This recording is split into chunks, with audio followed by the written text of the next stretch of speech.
The bank manager's office felt too small, too warm as I watched my husband's face appear on the computer screen. James looked exactly as he had 2 weeks ago, before the car accident that took his life. Same kind eyes, same gentle smile. But something was different. "If you're watching this, Emily, it means I'm gone," he began. "And it means you're about to learn the truth about who I really am."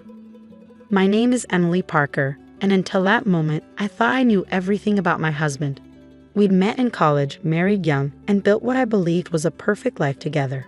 James worked as an investment banker while I ran my own small bookstore. We had a beautiful home in the suburbs, plans to start a family, and enough love to fill a lifetime. Or so I thought. First, James continued on screen. "You need to know that I love you. Everything between us was real. But my job, my background, my family, those were carefully constructed lies." The bank manager, Mr. Chen, sat quietly in the corner, giving me privacy while maintaining protocol for viewing secured messages. I barely noticed him as James's words washed over me.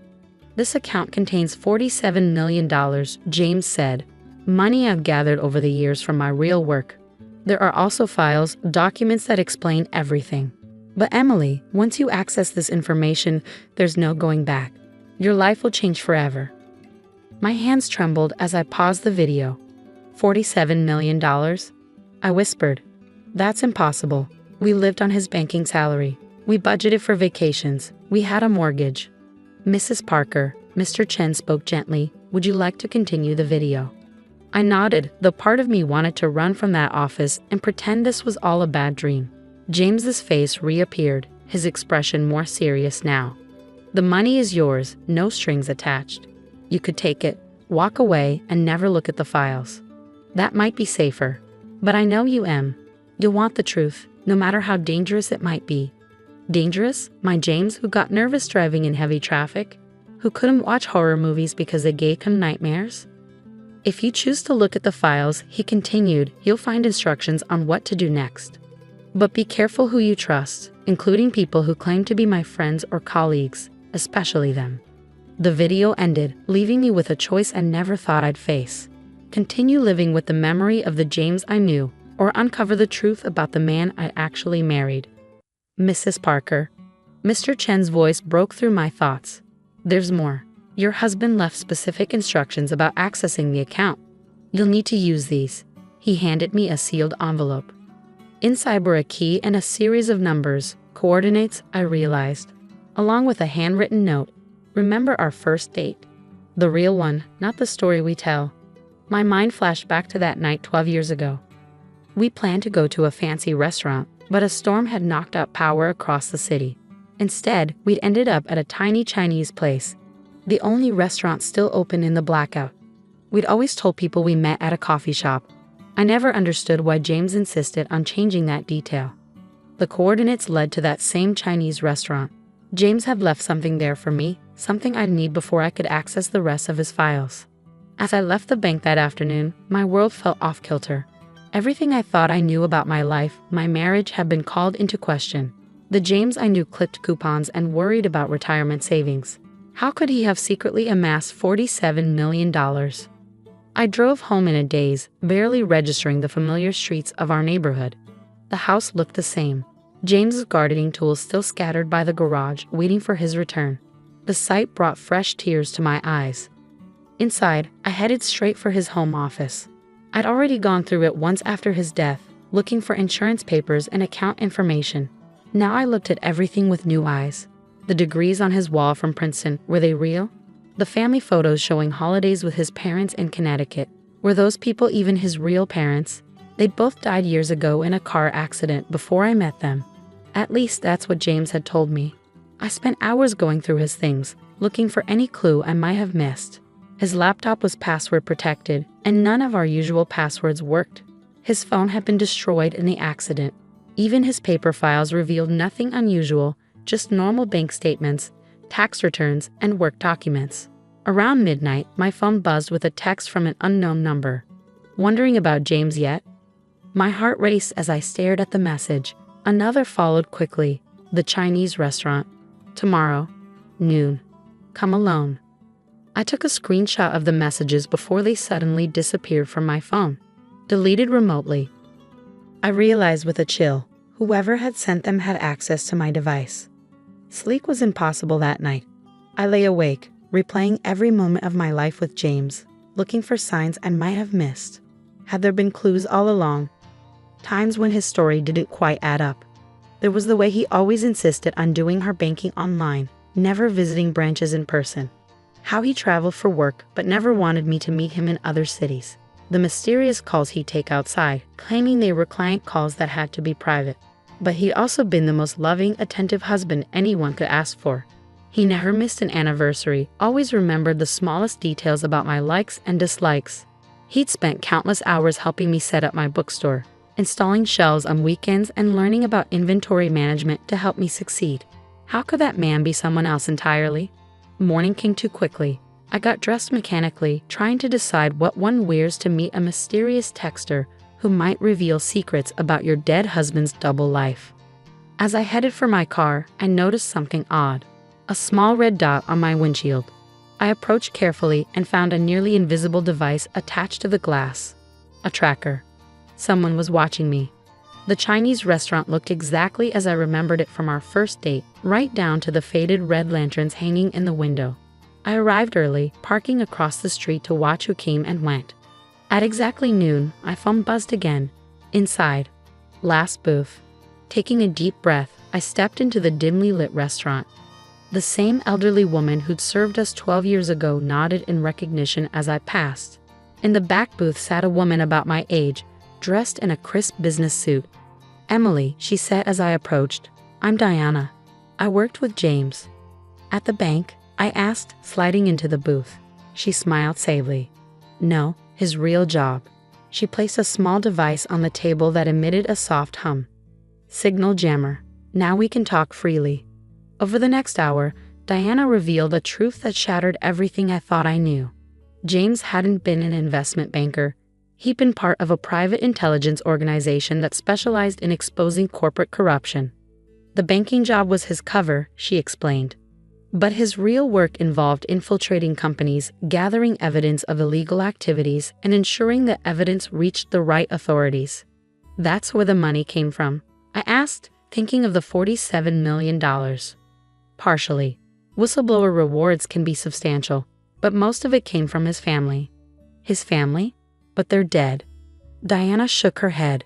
"His parents are very much alive, Emily, and they're not the middle-class suburbanites he described.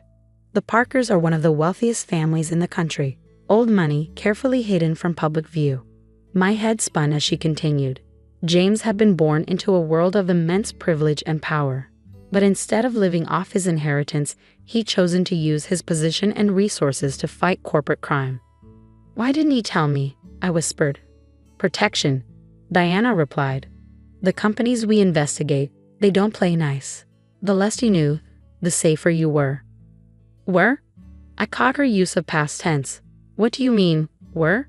Her expression turned grave. "James's accident wasn't an accident, Emily. He was getting close to exposing something big. Really big. That's why he set up the failsafe with the bank." I felt the blood drain from my face. "Are you saying someone murdered my husband?" "Yes. And now they know you've accessed the account. Which means you're next on their list." As if on cue, two men in dark suits entered the restaurant. Diana tensed. "Back door. Now." We slipped out through the kitchen just as I heard the elderly owner protesting in Mandarin at the men's forceful entrance. Diana led me through a maze of alleyways to a waiting car. "The files James left you," she said as we sped away. "They contain evidence that could bring down some of the most powerful people in the country. That's why they killed him. That's why they're after you. But I haven't even seen the files yet." "Doesn't matter. They can't risk you having access to them." She handed me a burner phone and a passport. "You need to disappear for a while. There's a safe house." "No," I interrupted. "I'm not running. James died trying to expose these people. I want to know why." Diana studied me for a moment before nodding. "He said you'd say that. That's why he left you this." She pulled out a small USB drive. "Everything you need to understand what he was working on. But once you look at it, there's no going back." I took the drive, thinking of James's warning in the video. He'd known this moment would come. Known I'd choose truth over safety. What was he investigating? I asked. A consortium of pharmaceutical companies, Diana explained. They've been deliberately suppressing cancer treatments to maintain profits from their current drugs. James found proof. Names, dates, emails ordering the destruction of research that could have saved millions of lives. The magnitude of it hit me like a physical blow. All those times James had seemed distracted or troubled, saying work was stressful. He'd been carrying this burden alone. The coordinates he left, Diana continued, they lead to more than just the restaurant. There are 5 locations, each containing pieces of evidence he scattered as insurance. But you'll need help gathering them. Why me? Why not leave everything with your organization? Because he didn't trust anyone completely. Except you, she smiled sadly. He called you his moral compass. Said you were the only person he knew who could never be bought or corrupted. I thought of my small bookstore, the simple life we built. Had that been part of why he loved me? Because I was content with what we had, never wanting more? The men following us, I said, glancing in a side mirror. Who are they? Private security contractors. Mercenaries, basically. They work for whoever pays the most. She took a sharp turn down a side street. Right now, that's Blackworth Pharmaceuticals. The name triggered a memory. James had been reading about them just weeks before his death, saying something about their CEO making suspicious stock trades. What do I do now? I asked. First, we need to get you somewhere safe. Then, she handed me a key identical to the one from the bank. We start following James's breadcrumbs. The safe house was a modest apartment in a quiet neighborhood. Diana helped me settle in, showing me the security features James had installed. The USB drive is encrypted, she explained. You'll need 3 keys to access it. The first was in the restaurant, that jade pendant the owner gave you. The second is hidden at the next set of coordinates. The third, she paused. The third is something only you would know. As night fell, I sat at the apartment's small desk, examining the pendant. It looked ordinary, but contained a tiny microchip. James had planned everything meticulously. My phone, the burner Diana provided, buzzed with an alert. Someone had broken into our house. Through the security cameras James had secretly installed, I watched men in black tactical gear methodically searching every room. They spent extra time in his office, tearing apart furniture and removing sections of wall. They won't find anything, Diana assured me, watching over my shoulder. James was too careful. But seeing strangers violate our home, destroy the life we built, ignited something in me. Grief turned to anger. Fear became determination. Tell me everything, I demanded. About James's work, about the people who killed him. Everything. Over the next several hours, Diana revealed the scope of James's investigations. Blackworth Pharmaceuticals was just the tip of the iceberg. Their CEO, Howard Blackworth, headed a network of companies involved in everything from illegal drug trials to bribery of government officials. James discovered they were testing experimental treatments on unknowing patients in developing countries. Diana explained. When the trials went wrong, they buried the evidence. Literally in some cases. Dawn was breaking when Diana's phone chimed. Her face went pale as she read the message. We have a problem, she said. One of our safe houses was just compromised. They're getting closer. How? I thought we were careful. There's a mole in the organization. Has to be. She started gathering her things. We need to move. Now. But as we headed for the door, gunshots erupted from outside. Diana shoved me back, drawing a weapon I hadn't known she carried. Back door, she ordered. There's a garage. Gray sedan. Keys are. More shots. Diana fired back through the window, then stumbled. Red blossomed on her white shirt. Diana. Go, she gasped. Get the evidence. Finish what James started. I wanted to help her, but she pushed me away. The third key, she whispered. It's your wedding song. But not the one from the ceremony. The one you danced to, later. Understanding dawned. At our wedding reception, we danced to a traditional first dance song. But later that night, in our hotel room, we'd swayed to another song. One that had been playing during that blackout dinner on our first date. Diana pressed her gun into my hand. Car. Go. I'll hold them off. Tears streaming down my face, I ran. Behind me, Diana's gunfire covered my escape. I made it to the garage, found the sit-in. As I sped away, more shots echoed in the pre-dawn darkness. 3 days later, I had all 3 keys: the jade pendant from the restaurant, a small crystal buried at the base of a tree where James first told me he loved me, and the song, our real wedding song. The files were exactly what Diana had described. And more. Years of evidence meticulously gathered, money trails, emails, video recordings of closed-door meetings, enough to bring down not just Blackworth, but dozens of executives and officials. James had been killed because he discovered something even worse. Blackworth wasn't just suppressing cancer treatments. They were deliberately causing cancer clusters in poor communities to create test subjects for their drugs. I spent weeks organizing the evidence, following James's careful instructions. He created a dead man's switch. If anything happened to me, everything would automatically be sent to journalists, prosecutors, and regulatory agencies worldwide. 1 month after James's death, I walked into FBI headquarters and turned myself in, along with copies of all the evidence. Within hours, arrests began. Howard Blackworth, board members, government officials. The body count grew as conspirators turned on each other. Deanna survived her wounds. The mole was caught trying to flee the country. Slowly, justice began to unfold. I kept the bookstore, though I hired managers to run it.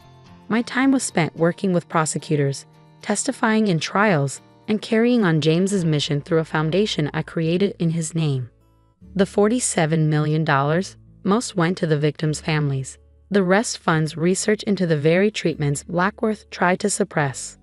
Sometimes at night, I watched James's video message again. Everything between us was real, he'd said. And it was. He just had an even bigger heart than I'd known, one that fought for justice while loving me with equal passion. I'm not the same woman who walked into that bank 2 months ago. James's death changed me, revealed strengths I never knew I had.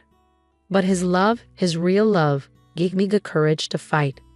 The truth is both a burden and a gift. James knew that. Now, so do I.